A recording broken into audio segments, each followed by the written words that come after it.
aqui, ó, porque a população lá do Paiol, do bairro Nova Minas, já estão sofrendo, parte do Cabo Luiz, aonde colocaram o chip maldito da Light, onde o morador que pagava R$40 está pagando hoje R$200 de conta de luz, o comerciante que pagava 700 está pagando hoje quase R$3.000 de conta de luz. Porque firmaram um convênio, a prefeitura covardemente firmou com um convênio com a Light, colocaram um chip maldito que prejudica a população. Fizeram há pouco tempo um aniversário de Nilópolis e estava lá apoio cultural da Light.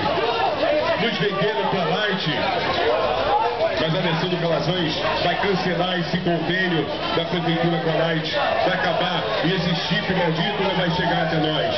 Acredite, dia 7 de outubro, acorde para um domingo maravilhoso. E coloque em sua mente que você tem a capacidade, junto com o Calazans, de mudar a história dessa cidade